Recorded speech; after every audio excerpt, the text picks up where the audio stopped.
हाँ, कक्षा 10 वाले बच्चे ध्यान देंगे। अभी तक मैंने रसखान का जो पाठ पढ़ा रहा था उसके 4 पद पढ़ा दिए थे। उम्मीद करता हूँ कि आप लोग उसे देख लेंगे या तैयार कर लिए होंगे। आज सवेरे का जो 5वां पद है, जिनमें कहा गया है कि कान न भय बस बाँसुरी की अब कौन सखी हमको चाहिए, निसधौस रहे संग साथ लगी यह सौतन तापन क्यों सहिए, जिन मोहि लियो मनमोहन के रसखान सदा हमको दहिए, मिली आओ सबे सखी भाग चले अब तो ब्रज में बाँसुरी रहिए। देखिए, इसमें जो गोपियां हैं वह जो श्री कृष्ण की बाँसुरी है उसके प्रति अपने उलाहना भाव प्रकट कर रही हैं और उसे अपनी सौतन मान रही हैं। मानते हुए कह रही हैं कि कान भय बस बाँसुरी की अब कौन सखी हमको चाहिए। यहाँ पर गोपियाँ आपस से बात करते हुए कह रही हैं कि हे सखियों, जो श्री कृष्ण है वह अब बाँसुरी के बस में हो चुके हैं, अब कौन सखी हमको, अब हमें चाहने वाला कोई नहीं है। अर्थात जिस श्री कृष्ण का सारा समय हम लोग को प्रेम करने में बीतता था, लेकिन अब उनका समय से बाँसुरी बजाने में बीत जाता है। निसधौस रहे संग साथ लगी, ये निसधौस रहे, ये दिन रात उनके साथ लगी रहती है। यह जो बाँसुरी है वह दिन रात श्री कृष्ण के साथ लगी रहती है। यह सौतन तापन के, इसलिए हम इस सौतन बाँसुरी रूपी जो सौतन है उसकी जलन को सह नहीं सकते हैं। इसलिए इस बाँसुरी रूपी जो सौतन है उसकी जलन को हम सह नहीं सकते। जिन मोहि लियो मनमोहन को रसखान सदा हमको दहिए, जिसने हम लोगों के मन को मोहने वाले श्री कृष्ण के मन को मोह लिया है, रसखान सदा हमको दे, जो कि सदैव हमारे शरीर को जलाती रहेंगी। जिसने हम सभी के मन को मोहने वाले श्री कृष्ण के मन को पूर्णतः मोह लिया है, जो कि सदैव हमें जलाती रहेंगी। इसलिए मिली आओ सभी सखी भाग चले ब्रज में तो बाँसुरी रहिए। ये सखियों, आओ हम मिल करके यहाँ से भाग करके कहीं अन्यत्र चले जाएं, क्योंकि अब ब्रज में श्री बाँसुरी रहेगी। अब हम लोग को प्रेम करने वाला कोई दूसरा नहीं है। एक बार फिर से देखिएगा जरा ध्यान से आप लोग।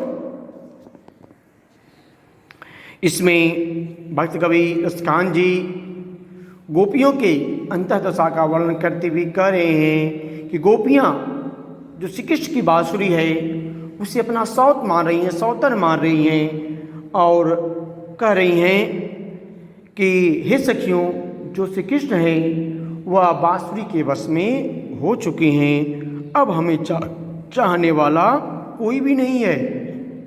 जो बाँसुरी है वह रात दिन श्री कृष्ण के साथ लगी रहती है और ये सदैव हमें, या इसलिए हम इस सौतन रूपी जलन को सह नहीं सकते।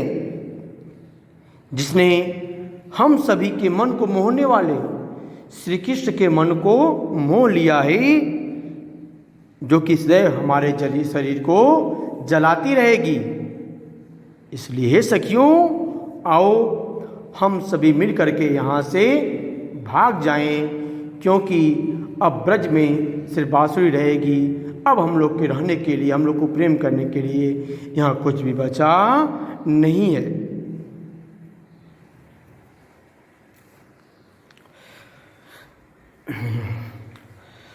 अब ध्यान देंगे जरा अगला।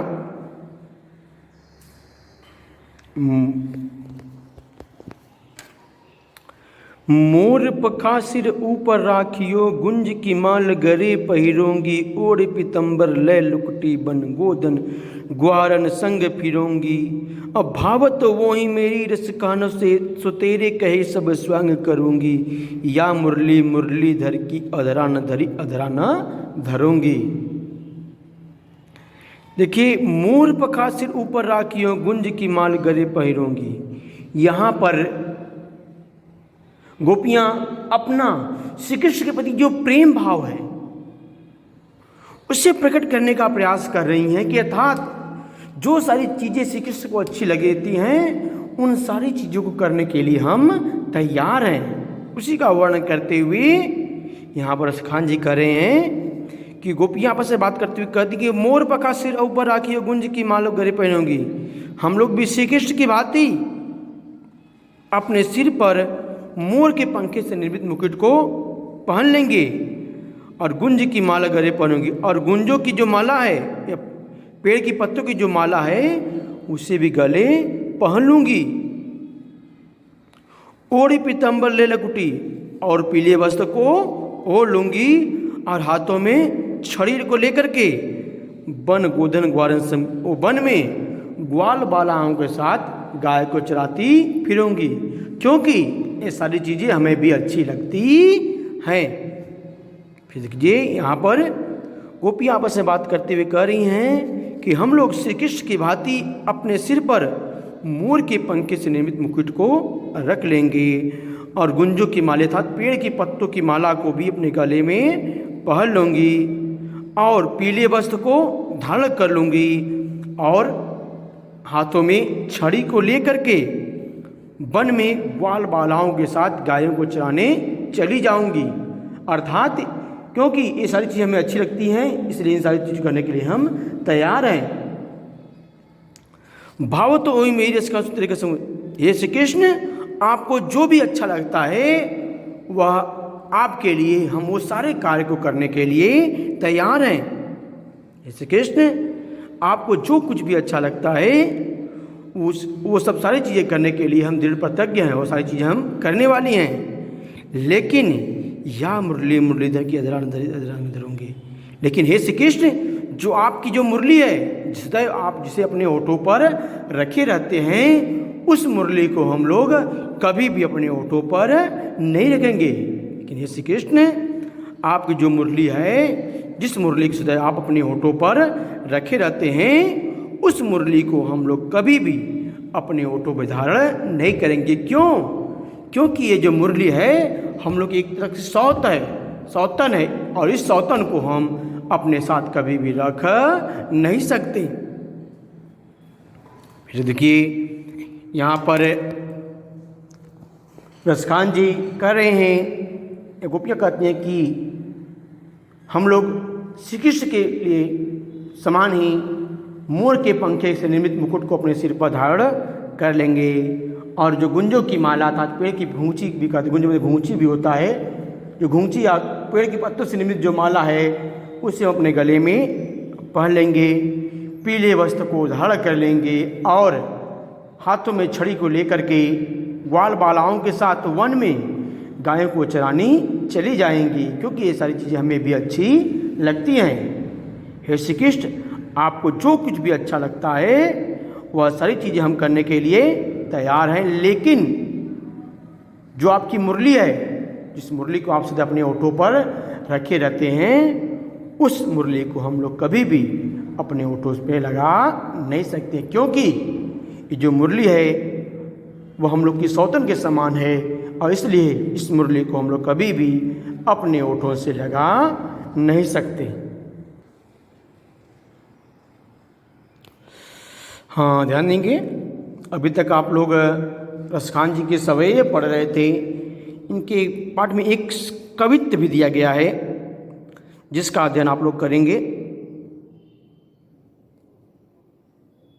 वह सारी चीज अगर आप ध्यान देंगे आप लोग,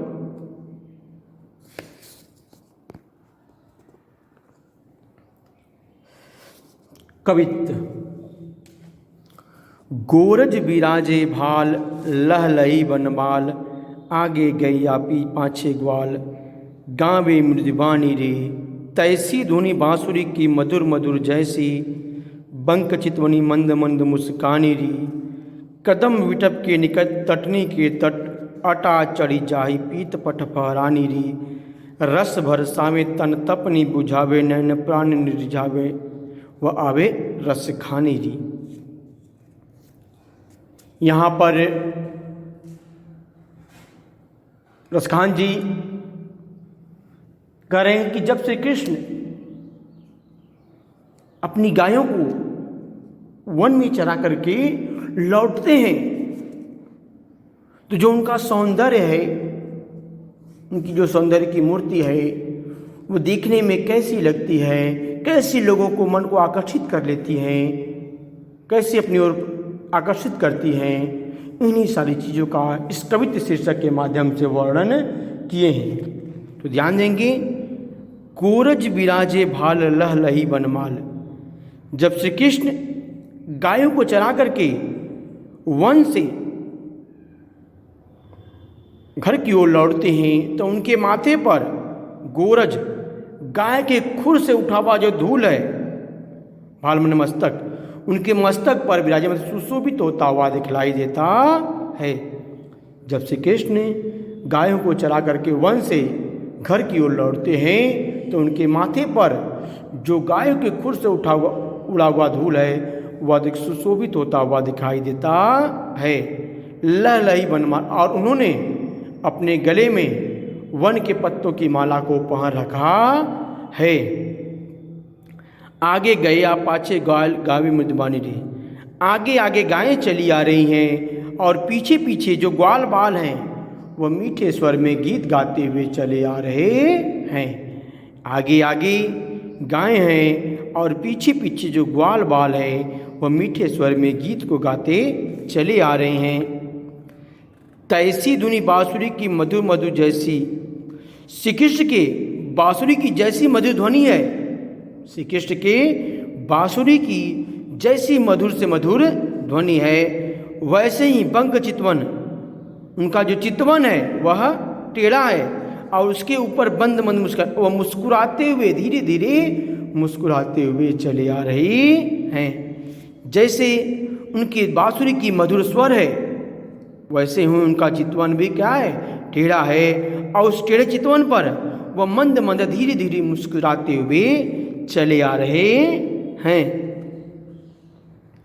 कदम विटप के निकट तटने के तट अटा चरिचाई पीत फरानी री। हे सगी, कदम वृक्ष के निकट यमुना नदी के किनारे, कदम वृक्ष के निकट यमुना नदी के किनारे उनका जो पीला वस्त्र फहराता हुआ, उनका पीला वस्त्र जो फहराना है उसे अपने छत पर चढ़ करके क्यों नहीं देखती हो। क्या कदम के वृक्ष के निकट यमुना नदी के किनारे उनका जो पीला वस्त्र फहराना है, इसे हे सखी तुम अपने छत पर चढ़ करके क्यों नहीं देखती हो।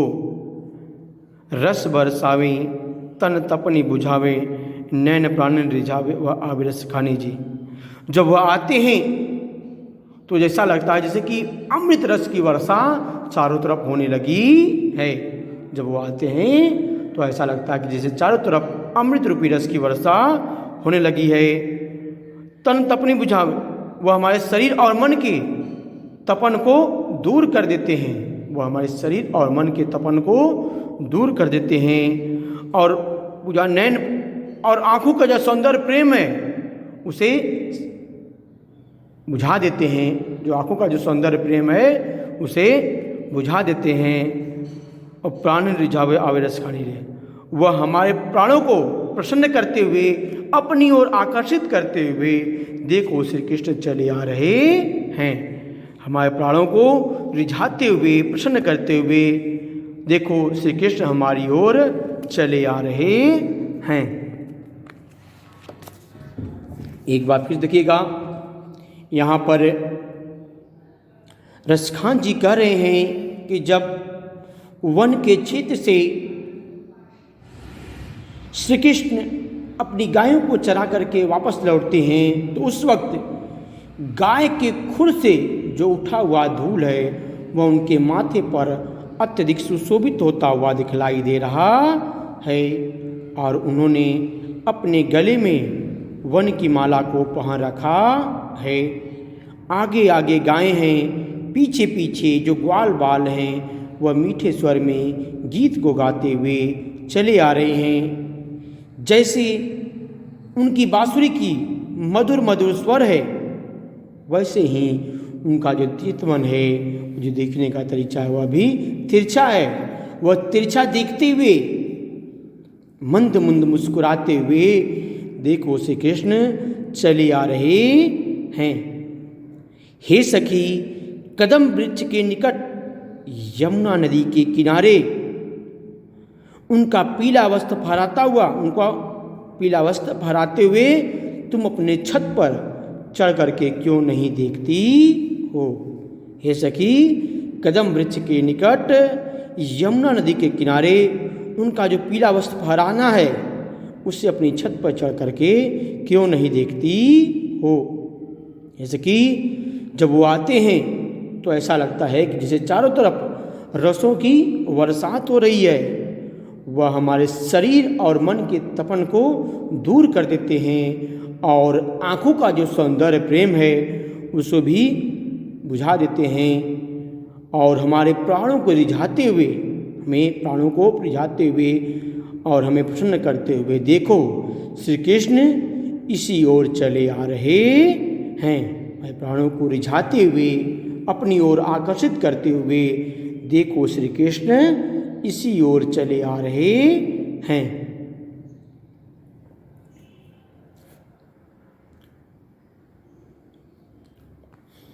ध्यान देंगे, जो लेसन 3 था पार्ट 3 रसखान, जो रसखान ने सवैया और कवित नामक शीर्षक कविताएं लिखी थी, आज उसका अध्ययन मैंने कंप्लीट कर दिया है। आज यह पूरा पाठ समाप्त हो गया है। आपके 3 पाठ मैंने समाप्त कर दिए हैं। अब जब नेक्स्ट कक्षा होगी तो उस क्लास में मैं सोच रहा हूँ कि आप लोगों को जो अनिवार्य संस्कृत है, जो हिंदी का जो अनिवार्य संस्कृत है, उसका भी थोड़ा थोड़ा अध्ययन कराते चलें, क्योंकि थोड़ा थोड़ा सब पढ़े रहेंगे तो आपको समझने में सुविधा नहीं होगी। तो जो अगला क्लास होगा आप लोगों का वह अनिवार्य संस्कृत से ही रिलेटेड होगा। इसीलिए आप इस पार्ट को भी अपनी नोट्स बुक्स पर अवश्य कंप्लीट कर लेंगे। इसका जो जीवन परिचय है बाद में आपके व्हाट्सएप नंबर पर सेंड कर दिया जाएगा, उसको भी आप नोट्स बना लेंगे, कोई चीज़ छोड़ेंगे नहीं, ताकि आपको आने वाली जो नेक्स्ट परीक्षा में है उससे बैठने में दिक्कत हो। इसलिए आप सारी तैयारियां अच्छे ढंग से करेंगे जिससे कि आपको आने वाले समय में कोई दिक्कत ना हो पाए।